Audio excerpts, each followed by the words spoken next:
kind of base it from there at the same time, saying na, you know, it's so traditional radio already na, you know, basta you know how it is, like, parang, they're just talking just to introduce, but it's different when you're trying to communicate with the people and speaking already in layman's terms where, you know, you don't need deep words to actually introduce a song. And, you know, just like, hey, this is John Mayer, go ahead, listen to it. And you can do that on the radio now. Before, they would get mad at you. You have to have, like, you have to say Magic 89.9 before the song. So they used to be so strict. Now it's just, hey, you know, I mean, as technology is moving along, you kind of have to go along with it also. So we did listen to a lot of radio shows abroad.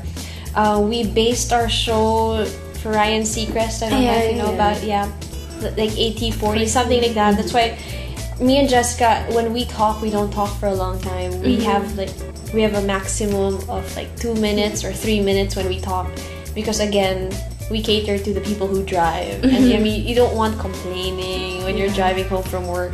So you like music, you like something positive, something that, you know, make it light for you. So do you guys still prepare script or like a guide, or just go with the flow, or just have topics? When we started out, we were very conscious about things and how we would say things. So we would research and we would type our news. As in, like, we would type our news na, hey, did you know ganyan? As in, word for word, how you're gonna say it on the radio, we would type it out. And then that's how we learned, because, you know, we weren't confident about, we didn't want it to be like a newscaster kind of thing when you report it. We wanted to express it in our own language. So we do that first by writing our news. And then, whether it's like do you understand what I'm saying? Even those words, like, we would actually write it down. And then I think it's just through time that I got to know her, she got to know me, and you kind of got just confident about, hey, look for Justin Bieber, you have 2 minutes to find Bieber news. I'm like, okay, boom. So it's practice lang talaga of how you can just, you know, get the gist of like 2 pages of news that's on the internet. So it takes practice. So what are the social media platforms that you usually use for work or for your personal preference? Or for radio, we use Facebook, of course. You have Facebook, you have Twitter, you have the website to listen online, Ustream. That's it. How does social media help promote your show? A lot, kasi listeners. I mean, we can't promote our show in the morning. I mean, they'll mention our names, but they can't say, hey, Annie and Jessica's giving away this stuff later on. I mean, you know, it's usually very broad. Now, hey, the Magic's gonna give away, diba? So we promote ourselves even through Twitter updates, through Facebook updates, or you know, just through simple things like that, just updating people na, you know, we're gonna do this on the show, we're gonna do that on the show. And it helps online because a lot of people are always online. So just, you know, just to bring it out there, even if you can't on your show itself, just whether it's earlier, 2 hours earlier or 5 hours earlier, just to bring it out there is, you know, even if it's like 10 people that see it, at least somehow you were able to. So, given the, you know, the presence of social media right now, so how do you see the radio industry evolving in the coming years?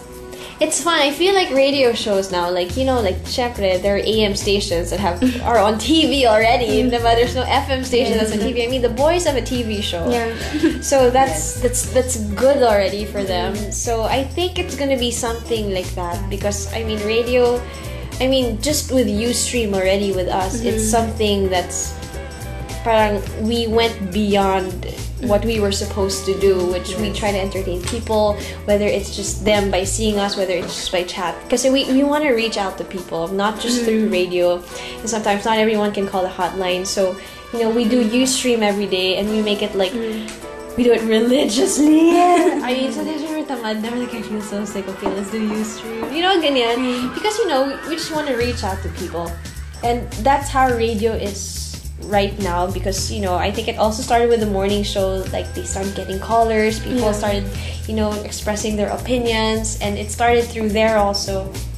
And I feel like it's gonna evolve, whether it is evolving already through, you know, the boys maybe having their own TV shows, maybe FM could actually have, Magic could actually have their own channel on TV or something like that. It might be like that because in the States that's how it is already. Except for sometimes you kind of base it on this, you know, what's happening in the States too. So maybe, hopefully, yeah, things will work out. Okay, so for our last question, so can you give pieces of advice for those who would want to get into the radio industry also? So, are there any skills or special talents that a DJ should have? Somebody always told me that because I learned from Mo, and when he would train me, he was always like, read the news out loud. I'd go to Yahoo every single day, and each article I would read out loud. And I didn't speak like this before. I was like, ugh. I mean, it actually helped being around people that spoke well and just reading it out loud. Because sometimes there are words that, you know, like comfortable, you divide like that, they're comfortable, and then they correct you, they go, no, it's comfortable. I'm like, oh, it's comfortable. You know, like certain things like that. So reading it out loud, whether it's news or just, you know, even a blog site, read it out loud because it does help. And, you know, widen your vocabulary, know a lot of things also. You know, sometimes people just trap themselves in their own small world, whether it's just their friends or what's happening in the showbiz industry, but to just broaden your knowledge, whether what's happening in the Philippines, what's happening in the States.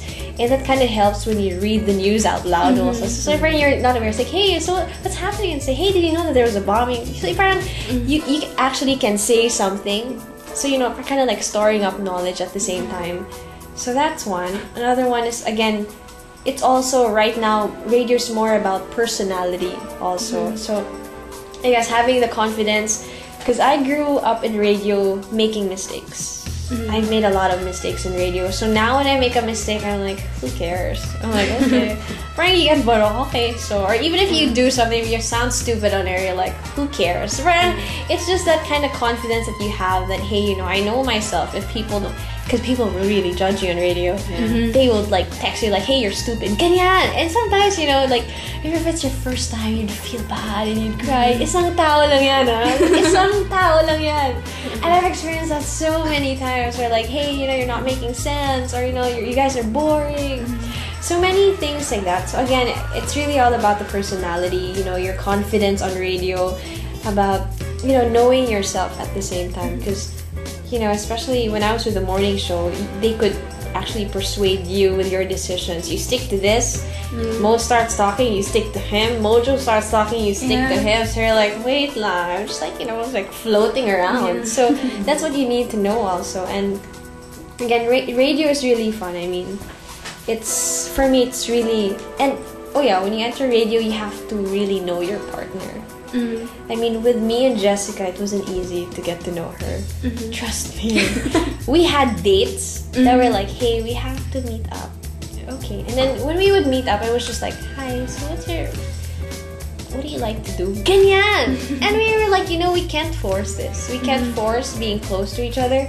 So, you know, it was just through time that I was like, hey, tara, let's go shopping. So yeah, we went shopping together. And it was just like, it was actually like, just recently that we actually became friends. Because, you know, and you see it on radio, and she makes hear it, and I can make hear it back, and you're like, oh, what? Sige, you know, you get the, you know, so right comfortability. It's more natural.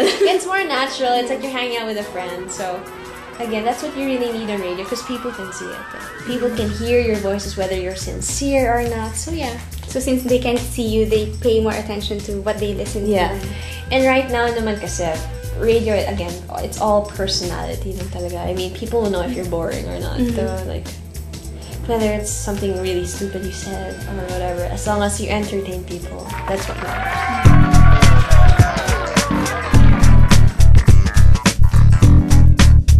So, now we see that the new social media is not a rival, but is an ally of the radio industry in becoming more interesting and relevant to their listeners. Gone are the days that DJs and their listeners are strangers. Thanks to the different new social media platforms available today, listening to the radio is not only for music, but people are now looking forward to the interaction and conversation they have with their favorite DJs. Yeah, and that is only through new social media. Again, thank you DJ Andy and Jessica for sharing your time with us. And there you have it, guys. We hope you enjoyed surfing with us. Again, I'm Kitty. I'm Alan. And that is a wrap. Till next time. See you. Bye. And that's it for our podcast today. Thanks for tuning in with Kitty and Alan here in Social Media Surfers.